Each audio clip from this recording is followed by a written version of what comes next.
வணக்கம். இது Nelson Christopher.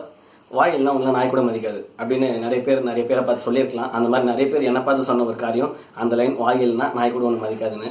So அதை நான் கிரிட்டிசிசமாக இருந்தால் அதை நான் அஃபண்டாக இருக்கணும், ஹர்ட்டாக இருக்கணும். என்னடா நம்மளுக்கு வாய் மட்டும் தான் இருக்குது, வேறு எதுவும் பழி தெரியாமல் இருக்குமே, ஆனால் வாய் உள்ள பிள்ளை பழிச்சிக்கும் அப்படின்னு ஒரு பழமொழி இருக்குது.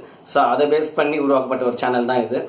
இந்த வாயை வச்சு என்ன நல்லா பண்ணலாம் அப்படின்றது தான் வர இருக்க நாட்களில் நான் பண்ண போகிறேன். ஸோ அது ஒரு பக்கம் இருக்கட்டும். ஃபர்ஸ்ட் வீடியோ எதை பற்றி பேசலாம் அப்படின்னு பார்க்கும்போது, இதோட டாபிக் வந்து, இந்த ஒரு கண்டென்ட்டோட டாபிக் வந்து ஸ்பெஷலிஸ்ட் அப்படின்னா நிறைய பேர் நிறைய காரியங்களில் ஸ்பெஷலிஸ்ட்டாக இருப்பாங்க. நான் எதில் ஸ்பெஷலிஸ்ட், நீங்கள் எதில் ஸ்பெஷலிஸ்ட் அப்படின்னு யோசிச்சு பாருங்கள். கொஞ்சம் யோசிச்சு பாருங்கள், டைம் எடுத்து. நம்ம எதில் ஸ்பெஷலிஸ்ட்டாக இருக்கும், எனக்கு என்ன உருப்படியாக வரும், எனக்கு என்ன உருப்படியாக தெரியும் அப்படின்னு யோசிச்சு பார்த்தா ஒவ்வொருத்தரும் ஒவ்வொரு விஷயத்தில் வந்து ஸ்பெஷலிஸ்ட்டாக இருப்பாங்க. அந்த ஒரு எக்ஸாம்பிள் எடுத்தால் சூப்பர் ஸ்டார் ரஜினிகாந்த். அவர் எதில் ஸ்பெஷலிஸ்ட்னா, நல்லா ஆக்டிங் பண்ணுவாரா, நல்லா டான்ஸ் ஆடுவாரா, பயங்கரமாக ஸ்டண்ட்லாம் பண்ணுவாரானா, இல்லை அவர் எதில் ஸ்பெஷலிஸ்ட் அப்படின்னு யோசிச்சு பார்த்தா, அவர் வந்து ஸ்டைல் செம்மையாக வரும். அவர் வந்து ஸ்டைலோட ஸ்பெஷலிஸ்ட்.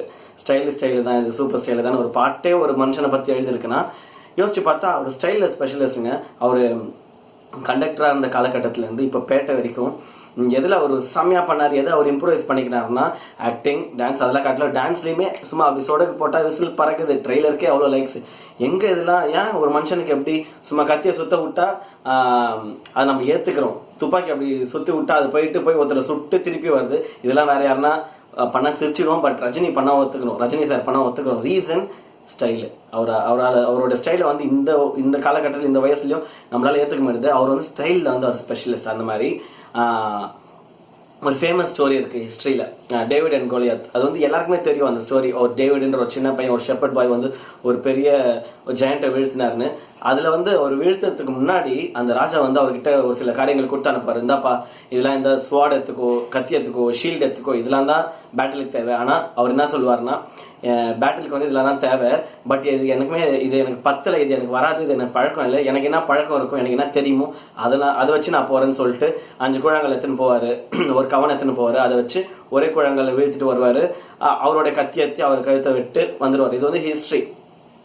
அவருடைய சக்ஸஸ்க்கான மெயின் காரணம் அவருக்கு வந்து ஆமாம் கரெக்டு தான், ராஜா சொல்கிறது கரெக்டு தான், ஸ்வாட் எத்தனை போகணும், ஷீல்ட்லாம் எத்தனை பையன் தான். மேபி அவரால் ஓடக்கூட முடியாது, சின்ன பையன்றதுனால அவ்வளோ வெயிட்டை போட்டுன்னு ஓட முடியாது. ஆனால் அவர் கான்சன்ட்ரேட் பண்ணதுனா நம்ம எதில் ஸ்பெஷலிஸ்ட்டு. நம்மளுக்கு வந்து உருப்படியாக தெரிஞ்ச ஒரே ஒரு காரியம் வந்து கூழாங்கலை சொல்லிட்டு அடிக்க தெரியும். அதை வச்சு தான் நம்ம ஆடுகளை நம்ம பாதுகாத்தோம். அதை வச்சு தான் நம்ம ஒரு கரடியும் ஒரு சிங்கத்தையும் நம்ம வந்து வீழ்த்தணும். அந்த மாதிரி நம்மளுக்கு என்ன வருமோ அதை கான்சன்ட்ரேட் பண்ணலாமே, பார்க்கலாம் என்ன நடக்குதுன்னு அப்படின்ற ஆட்டிடியூட்ல போனவர் தான் அந்த ஒரு தாவீது. அவர் இப்போ வரைக்கும் இஸ்ரேலோட சக்ஸஸ்ஃபுல் கிங். இப்போ வரைக்கும் அந்த ஸ்டார் ஆஃப் டேவிட் தான் இஸ்ரேலோட ஃபிளாக்ல இருக்கு. யோசிச்சு பார்த்தா அவருக்கு என்ன தெரியுமோ, என்ன வருமோ, நம்ம இதில் ஸ்பெஷலிஸ்ட்டோ அதில் கான்சன்ட்ரேட் பண்ணாங்க. நம்ம இப்போ பார்த்த 2 எக்ஸாம்பிளும் இப்போ வரைக்கும் 2 பேருமே ஒரு சூப்பர் ஸ்டார்ஸ், 2 பேருமே அடிச்சுக்க முடியாத ஒரு பர்சன்ஸ்.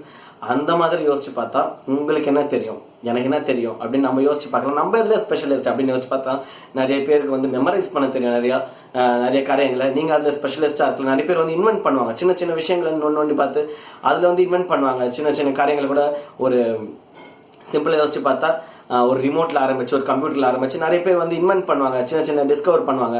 அந்த மாதிரி உங்களுக்கு என்ன தெரியும், உங்களோட ஸ்பெஷலிஸ்ட் என்ன, ஸ்போர்ட்ஸா, ஒரு மியூசிக்கா, எந்த ஒரு காரியமாக இருந்தாலும் நீங்கள் எதில் ஸ்பெஷலிஸ்ட் அப்படின்னு நீங்கள் யோசிக்கிறீங்களோ அதில் அதிகமாக டைம் இன்வெஸ்ட் பண்ணுங்க. சில பேருக்கு நல்லா பேச தெரியும், சில பேருக்கு நல்லா பாட தெரியும். அந்த மாதிரி நிறைய வெரைட்டி ஆஃப் திங்ஸ்.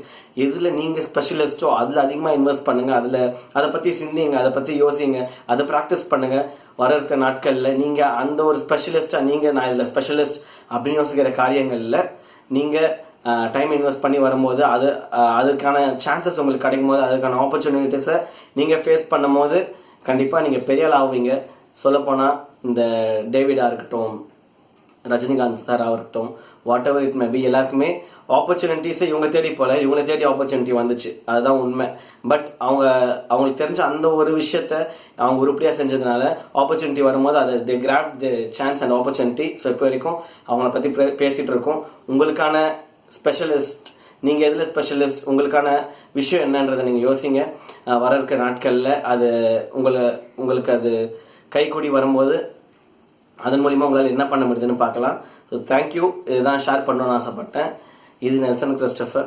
இது நம்ம சேனல்.